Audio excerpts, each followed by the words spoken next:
Hello. Hello. सत्साई बहन जी। सत साई भगत जी। जी।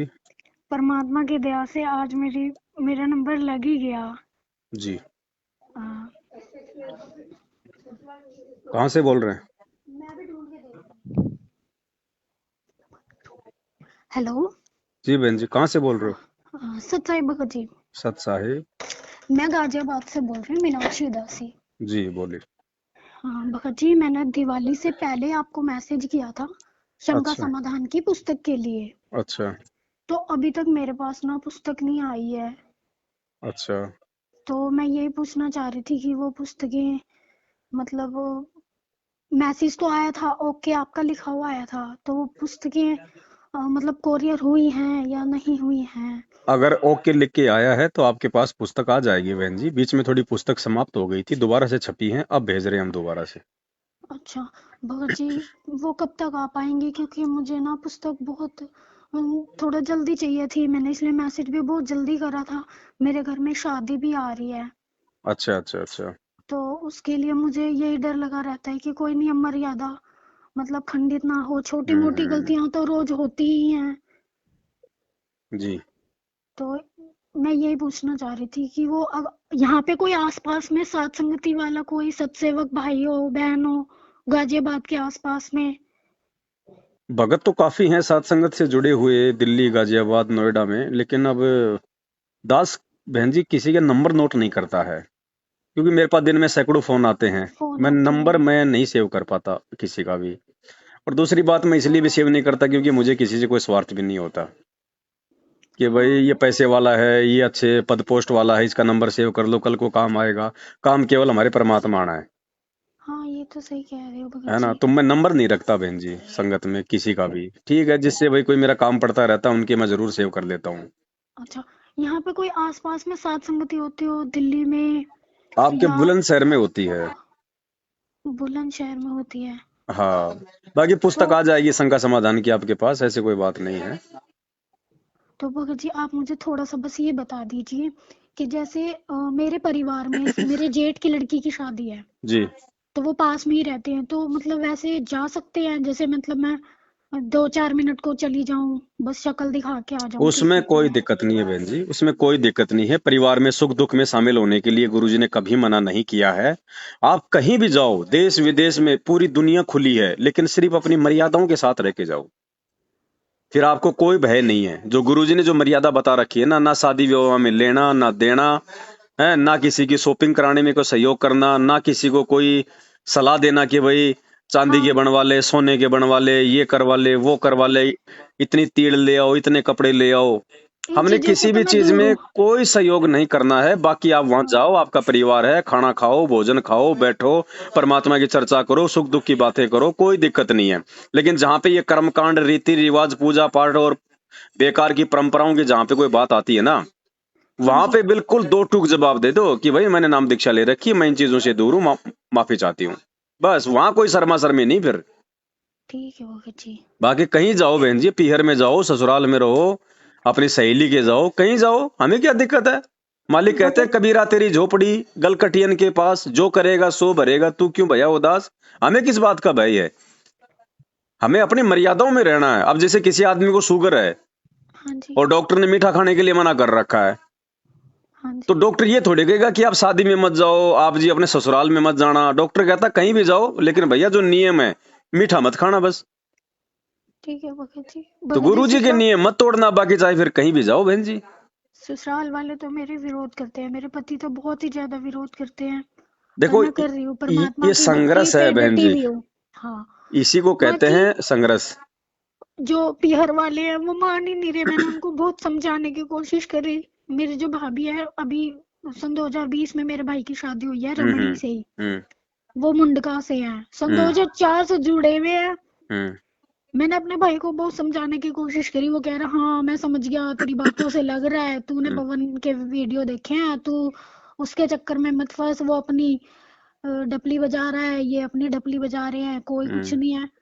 उसने उल्टा मुझे ही पाठ पढ़ा दिया। उस दिन मुझे परमात्मा भी सपने में दर्शन दिए। परमात्मा मतलब मैं उनको दंडवत प्रणाम कर रही थी, तो उनका ध्यान मेरी तरफ नहीं था, वो किसी और को देख रहे थे और गुस्से से में नाराज से मतलब बहुत मायूस से, उनका ध्यान कहीं दूसरी तरफ था, वो मुझे नहीं देख रहे थे। और मैंने उनको बोला 2-3 बार, जैसे दंडवत प्रणाम किया, तो वो मैंने उनको 2-3 बार बोला कि गुरुजी दंडवत प्रणाम, दंडवत प्रणाम। तो बोले हाँ हाँ हाँ ठीक है बेटा ठीक है।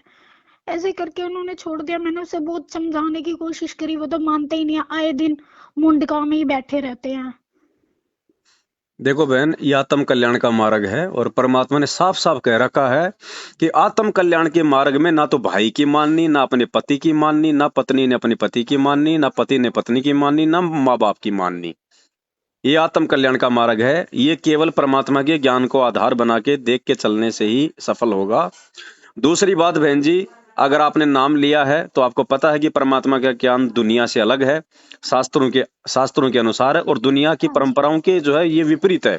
तो संघर्ष तो इसमें होगा ही होगा है, नो डाउट। अब संघर्ष का सामना हमने आंखों में आंसू निकाल के नहीं करना, वो तो एक कमजोर आत्मा की पहचान हो जाएगी। संघर्ष का सामना हमने गुरुजी पे विश्वास करके करना है। अगर हम अपने परमात्मा के लिए 2 कदम आगे बढ़ाएंगे, सास ससुर की गालियां खाएंगे, अपने पति की मार या गाली खाएंगे, उनके ताने सुनेंगे, उनके व्यंग सुनेंगे, सहन करेंगे, तो परमात्मा उस भगत के साथ में रहेगा। हम पहले डर जाते हैं, ये हमारी सबसे बड़ी कमजोरी है। जबकि डरे हुए लोग वो हैं क्योंकि वो काल प्रेरित हैं, उनके ऊपर परमात्मा का हाथ नहीं है। और काल का सबसे पहला दाव क्या है? इस परमात्मा की भक्ति से भगत को दूर करने का दूर डर, करने का भय। डर। वो डराएगा, तेरे को घर से निकाल देंगे, तेरा ये हो जाएगा, तेरा कोई ठिकाना नहीं होगा, तू दर दर की ठोकर बहुत खाएगी। अरे सही कह रहे हो भगत भगत जी। है, परमात्मा अपने भगत को दर दर की ठोकर खाने देगा क्या? मीराबाई भक्ति के लिए नहीं, अपना घर छोड़ के चली गई थी, किसने संभाला उसको वृंदावन में? परमात्मा ने परमात्मा संभाला ने। था। हर अच्छे बुरे आदमी से उसको बचाया परमात्मा ने। उसकी उसकी खाने पीने की व्यवस्था की परमात्मा ने। तो मालिक साथ रहेगा। हम बहन जी कोई सुने थोड़ी हैं, हम बिना धनी के थोड़ी हैं। लेकिन सही कह हम रहे हो पहले ही हम हार मान जाते हैं, हम डर जाते हैं, क्योंकि काल का काम है भय कि यार भय। ये प्रॉपर्टी नहीं छीन जाए, ये भाई है कहीं बाद में मेरे को जमीन दे ना दे, मकान में हिस्सा दे ना दे। तो वो पहले हमारे को डरा देता है काल। सही कह रहे हो भगत जी, काल भगवान तो पूरा दाव चला रहे हैं अपना। रोज बहुत सपने आते थे मुझे बीच में कि तेरा डाइवोर्स हो जाएगा, तेरा यूं हो जाएगा, हो जाएगा तेरा तो हो वो हो जाएगा, जाएगा। डाइवोर्स हो जाएगा तो कौन सा मेरा यही परमात्मा से कनेक्शन कट गया? ऐसे पति ना जाने कितने मिल लिए और कितने मिलते रहेंगे।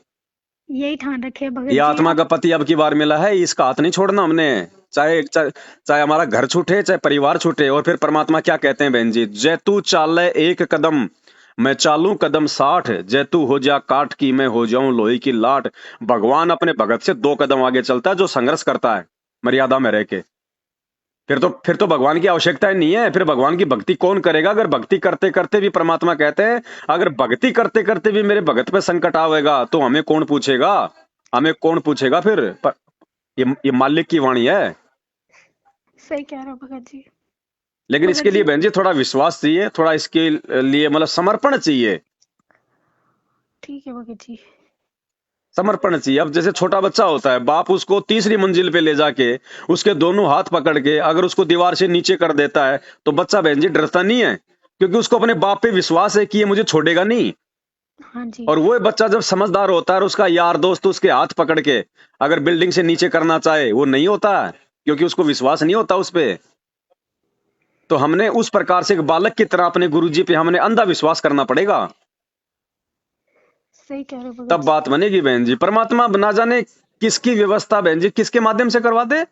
कितने ऐसे घर परिवार है भगत समाज में, कितने ऐसे परिवार हैं जो केवल अकेले हैं, करोड़पति हैं, अरबपति हैं, उनकी कोई सेवा करने वाला नहीं है। क्या पता भगवान कहाँ पे सेट कर दे अपनी उस आत्मा को, उससे भी अच्छा माहौल दे देगा उसको भक्ति के लिए। हाँ जी।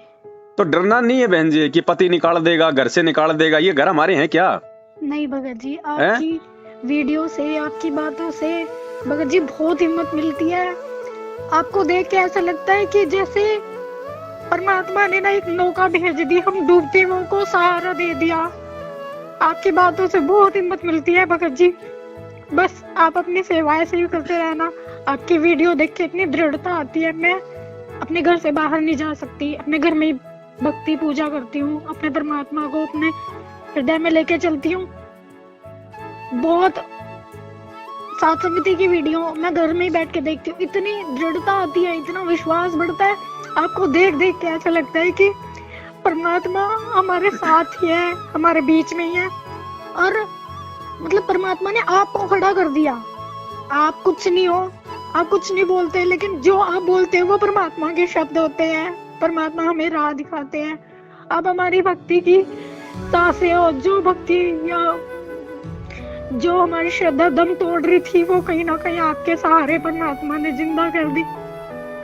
कोई नहीं बहन जी, ये परमात्मा की मेहर है। और गीता जी में परमात्मा ने हमें यही तो पढ़ाया कि अर्जुन, बलवानों का बल और बुद्धिमानों की बुद्धि मेरे हाथ में है। तो भगत जी, बहन जी, इस 21 ब्रह्मांड के सभी प्राणियों का जो कंट्रोल है वो सतगुरु रामपाल जी भगवान के हाथ में है। आपका पति कोई भगवान से बड़ा नहीं है, आपके सास ससुर कोई भगवान से बड़े नहीं है।